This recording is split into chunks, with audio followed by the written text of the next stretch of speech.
Hey guys, welcome back to World of Warships. Today we're taking a look at a brand new Tier 8 French premium destroyer, the Hoche. I apologize for pronouncing things as always, but this has one of my favorite destroyer guns in the game. This is not really a French DD, even though it's in the French tech tree. This is a German destroyer, and this gets guns like the Elbing line, so very good dispersion, and yes, we're citadeling a Minotaur at 8 to 10 kilometers. We have like 171 mil pen right now, and improved pen angles, just like that Elbing line. Very, very fun to have these kind of guns. A lot of things deal with cruisers these days, as we know, but it's pretty cool to have a DD that is very stealthy and able to catch these cruisers off guard. But being in the French side of things, you get some nice bonuses there too, like this engine boost. Look at how long it lasts. This is absolutely amazing. It's not quite like the full French engine boost, where it's a 20% engine boost for 180 seconds base, but it's close. 15% engine boost for 180 seconds is pretty good. Now, I should also mention these torpedoes. Typically a weak point on these German destroyers. Certainly the Elbing line, they're very slow. They do okay, but they're very slow, right? These are incredible torpedoes. Very, very good. Dealing 18,400 alpha damage. That's a very healthy Benson coming around the corner here. And they go 75 knots. So there's not a lot of reaction time to these, although they are spotted from pretty far away. They're so fast that the lead times are not too bad. And that is a Benson destroyed already, alongside a Minotaur that just goes broadside. It's a near 15k salvo out of DD guns. Oh, another Citadel. Let's go. It's still a Minotaur, though, so we should respect that and get behind the island as he's starting to angle to us. But that is what you're getting here. You're getting some nice French characteristics with the torpedoes, as well as the engine boost, allowing you to survive a little bit longer, hopefully, and maybe play a little bit dark. You don't always have to be shooting your guns with this one. Line up some nice torp runs and find those broadsides with this armor piercing. You also get French saturation. This is a gimmick with all French DDs, where the lower health you are, the less damage you take. Now, every ship has that happening to them to a certain extent, but French DDs take that to an extreme. They essentially have less HP in the extremities of the ship, the bow and the stern, so they saturate a lot quicker. You can tell when something is saturated because that ship part has darkened. Look at the stern of our ship right now versus the bow. That's where we took the hits, so that section is saturated. French DDs saturate almost instantly, and that's why they seem to take forever to kill when they're on low HP. You deal such low damage to them, and that helps us to survive here, as yes, there is no smoke here, there is no heal here, so trying to stay alive in this one, it's going to be a little bit challenging. We'll line up a very nice torp run on this Cecilia, as well as speed juke the Colombo, slowing down. That is going to be the key to surviving in this ship. Unpredictability. And we'll get some full pens into the upper belt of this Colombo. The AP is the bread and butter here of this ship, as the HE is very bad, okay? If we look at the DPM charts of all Tier 8 destroyers, we're dead last. Yes, we are dead last. Even below things like Harakaze, even below things like Kagero or Azashio is going to outgun us in DPM. Probably wouldn't kill us in a 1v1 because of our HP pool. But yeah, 78k HE DPM. So we're shooting mostly HE. It does okay into angled targets, right? We saw a couple full pens into this Marceau. But as soon as he goes broadside, yeah, it's just full pens. Much like the Elbing line, we don't have short fuses. We'll swap back to the HE, but yeah, it's, I mean, one of the worst DPM HEs against a Marceau that knew to go broadside onto us, I guess. That's a tough one. So we're going to lose that engagement, but we'll win the match. A pretty nice start, I gotta say. Even into this Tier 10 match, which, oh look, another Tier 10 game. Yeah, you're going to see a lot of Tier 10s as a Tier 8 these days. Unfortunately, that is just kind of how the matchmaker goes. You're up-tiered a lot. So this is not going to be a very easy destroyer to play. We're going to stick to the AP, though, against this Holland. Even when he's broadside, I found the HE to be so low damage that even overpens is fine, but the potential of getting even one or two full pens easily makes it worth it to just spam the AP. Unfortunately, the HE is really just that bad. The really nice thing here, too, is this dispersion, right? Having that Elbing baked-in dispersion that is so much better even than standard DDs helps a lot for the DPM. That does struggle a little bit. The AP DPM, though, at 161,000, puts it kind of middle of the pack to lower down on the DPM charts for AP at tier 8 destroyers, unfortunately. But most of those DDs don't have the dispersion we have here. So that is going to be the key differentiator here. We get nice base range of 13 kilometers, pretty solid shell velocity here too, so quite comfortable to use these guns in that regard as well. However, the firing angles, not great. 40 degrees forward to fire everything, 35 degrees backwards to fire everything when you're kited.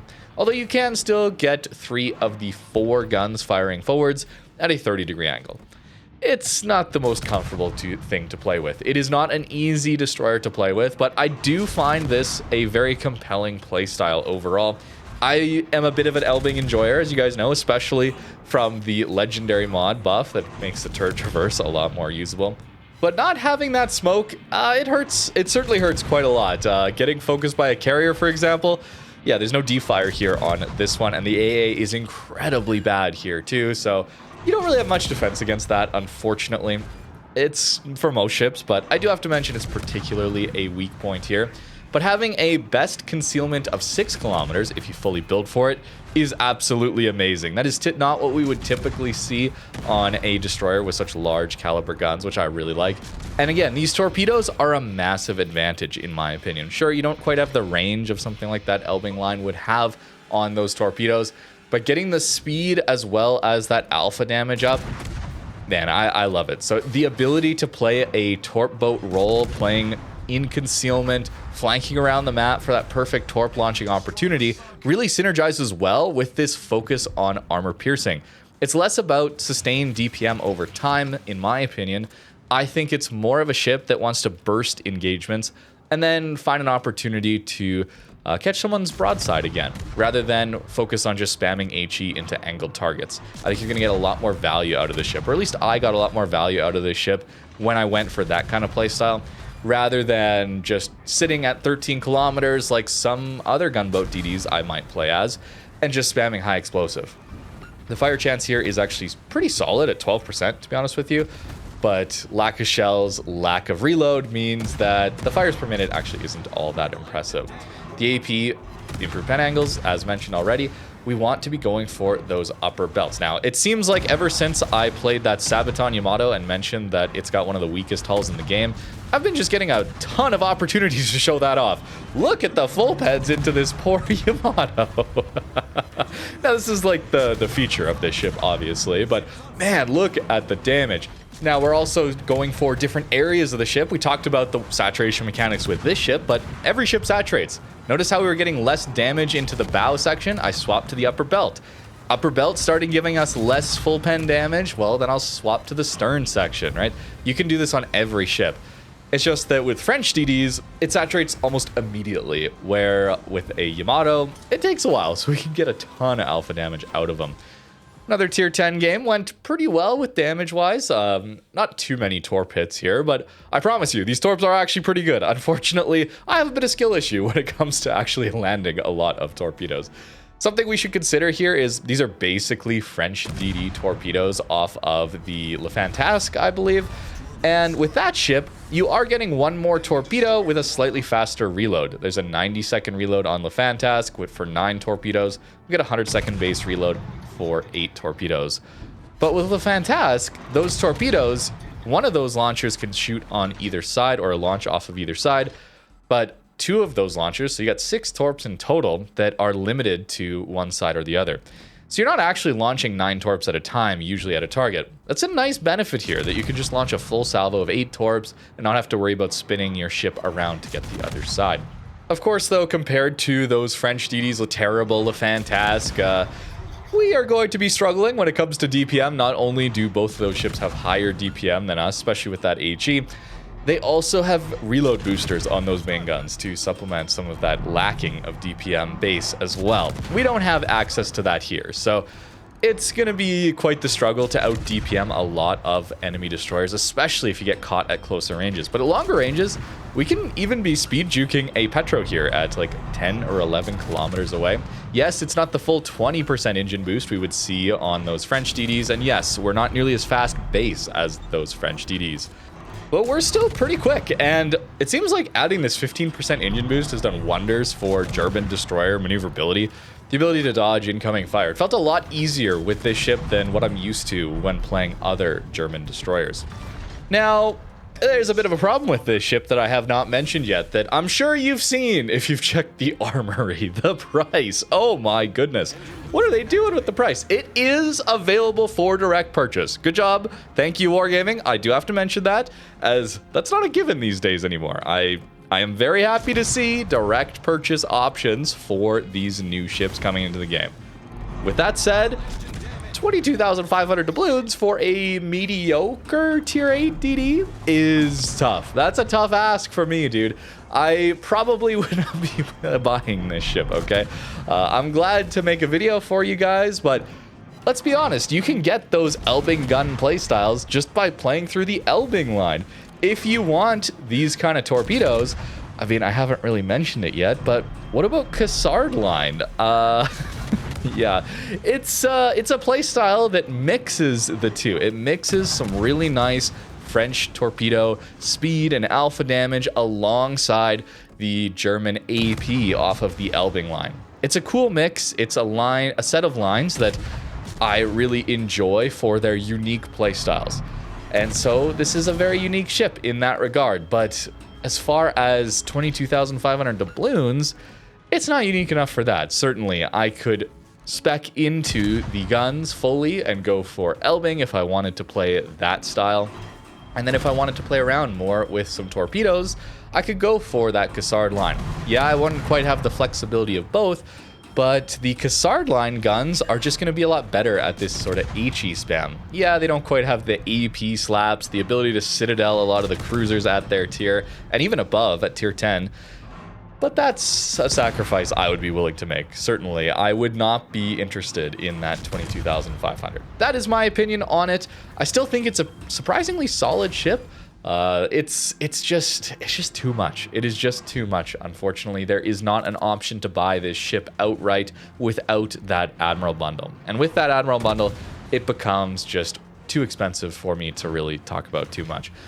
Although, that is up to you, right? Money, costs, all that, spending money, that is totally up to you. But that is just my opinion. Do what you like with your money, of course. But consider that Sibir is coming back next update. That is less than a month away. And that ship is with the doubloons coupon discount, assuming it's back for the same as all these other uncommon ships have come back in the Armory, like Inchin, for example. Should be a little under 20,000 doubloons with that 25% off doubloon coupon for Sibir, which if you're spending around that 20k doubloons this month or next month, I would maybe wait for that one.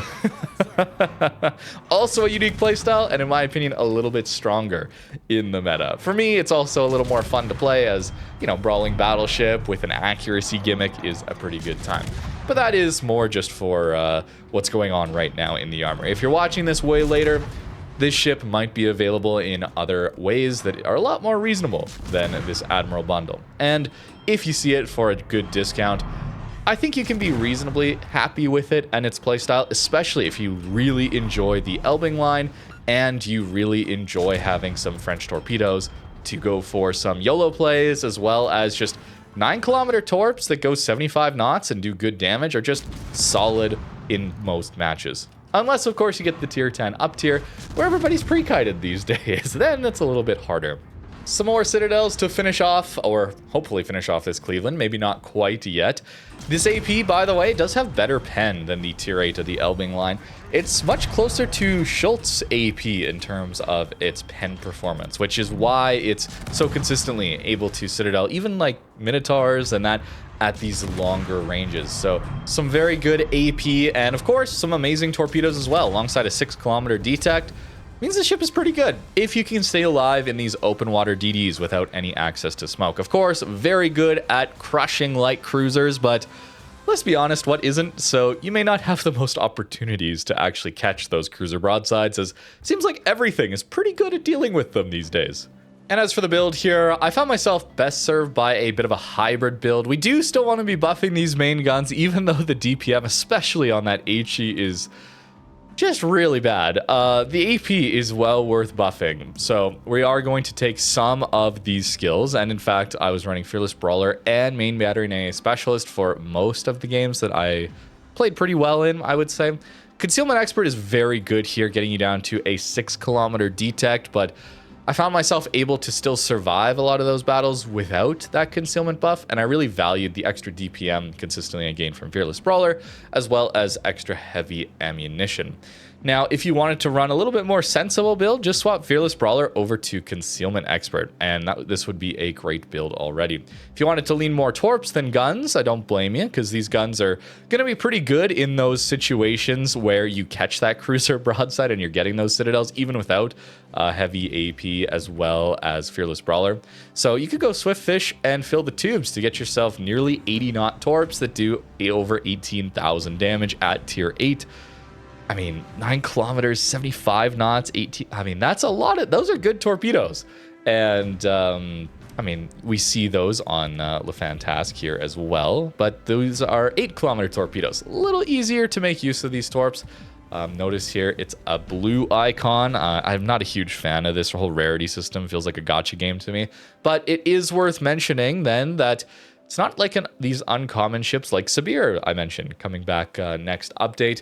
We don't know when these ships will be back, unfortunately. So there is more of a FOMO element to these ships, which I don't like to see. But to me, this one does feel quite decent, but not particularly amazing. So if you do miss out on it, I wouldn't feel that upset about it.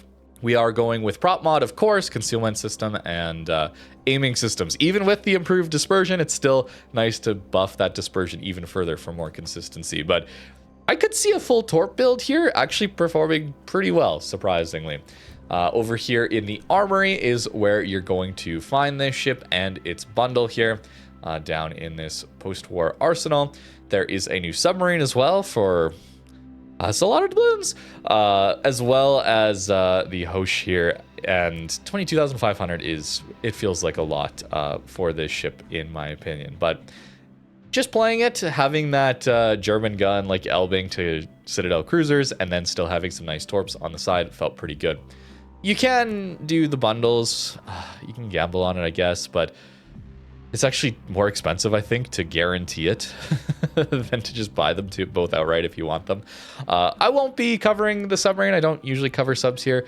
I find it just gets very negative when I have to talk about carrier and sub balance.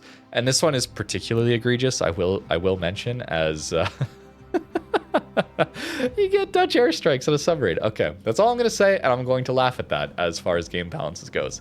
But that's, I think, about it when it comes to this new Tier 8 French destroyer. Let me know what you think in the comments down below. It's interesting to see the Elbing and Cassard lines, I guess. Although it doesn't have the fast or the progressive damage torpedoes like we see on Cassard. So maybe just like the Kleber-style torp line. It's interesting to see those put together, but perhaps not for this price. But let me know what you think in the comments down below. Thank you very much for watching, and have a great rest of your day.